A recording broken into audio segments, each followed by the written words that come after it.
people of the good mood, this is Wrestling Soccer and you are watching Most Wanted Clan represent Kill Squad! So fresh pa itong laban, guys. Grabe, hindi kami kaya kahit ultra, guys. Tinipag namin. And of course, shout out kay Maestro, kay Mads, kay Christ, kay Slay, at kay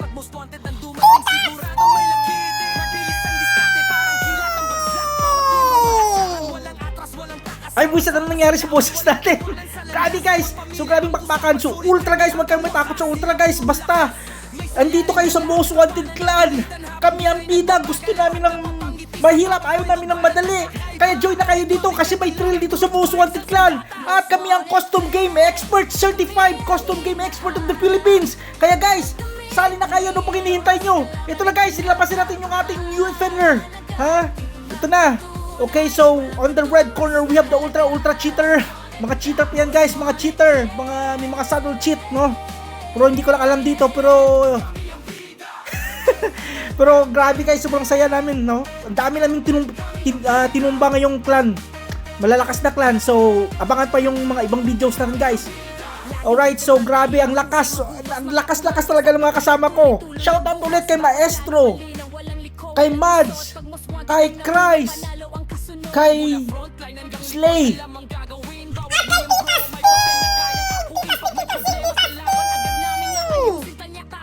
Ano ba yun? Ba't pag si Tita Sting yung minimension ko, umiiba yung boses ko? Ikaw talaga, Tita Sting. Namiss kita eh. Alright, guys, so tignan nyo, guys, silapasan yung mga meta robots nila, no? May mga princess na sila, pero tignan nyo, guys, yung mga diskarte namin dito, no? So ako magpapaing ako dito, guys. Magpapaing ako. Tingnan niyo, nireserba ko yung yung mothership tawag nito. Mothership ko. So yung iniisip ko dito is kasi wala kaming comms, guys. Yung iniisip ko dito is kailangan kong patayin yung isang prinsip nila, no? Kasi before ko dapat ilabas yung mauler ko is at least mapatay ko yung isang prinsip dito, no? At sigurado hindi nila ako basta-basta mapatay, guys, kasi na-nerf din yung mga baril nila. Yehey! Yehey! At tignan nyo mamaya, guys, may ihulog dyan si Maestro. May ihulog dyan si Maestro. Tignan nyo mamaya, guys, no? So, isa lang yung prinsip namin, isa lang. So, lahat kami is naka-semi-meta lang to meta. Ayan na si Christ, ayan si Christ. Tignan nyo, guys. Yun, nahulog siya, nahulog. Hinulog. Kawawa, guys, umiiyak yun. Umiiyak. Ha? Tapos ito pa. Kaya kong tiisin yan, boy. Kaya kong tiisin yan. Sige, yan naman kaya mo. Sige, tignan nyo kung kaya nyo patayin yung UFNR ko from 500 HP to 800 na, guys. To 900 na, guys. Grabe, 900 na. Hindi na ako napatay yung UFNR natin, guys. Grabe, guys. Grabe ang labanan na to. Tignan nyo yung dyan, yung prinsip dyan. Nakakaawa, yan, tirahin ko siya, pakainin ko siya ng konting bala, no? Tapos dito naman tayo, guys. Patay ko yung na to. Buisit na to. Sige, ingat tayo dyan sa bangil. Baka tayo mahulog. Ingat tayo dyan. Grabe si Christ talaga.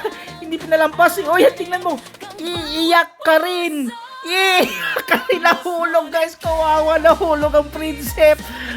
Natawa ko talaga dyan, guys. On ako ng camera dyan kasi natawa ko. Sige, patayan na, bakbakan na. Okay lang, ito na, nilabas ko na yung mauler natin. At tignan nyo, guys, merong tatlong Titan yata napatay sa kanila, guys. So ganyan kalupit yung Most Wanted Clan. Ano pang hinihintay nyo, guys? Sali na kayo. Kahit ang ultra, kinatatakutan na ultra o mga nebulous na yan. Hindi, kaya namin yan. Hindi kami aatras sa mga ganyan, guys. Kami ang bida, kami ang Most Wanted Clan. Tandaan nyo yan. Woo! Ang sarap dito sa Most Wanted Clan. Sali na kayo, guys. Kaka-receive ko lang ng 2,000 D-Gems. Kakapalalo na namin sa custom game. Araw-araw na lang. Ang ganda lang gising ko. Thank you so much, Most Wanted Clan. Salamat sa pag-alaga sa akin. I love you, guys. Woo!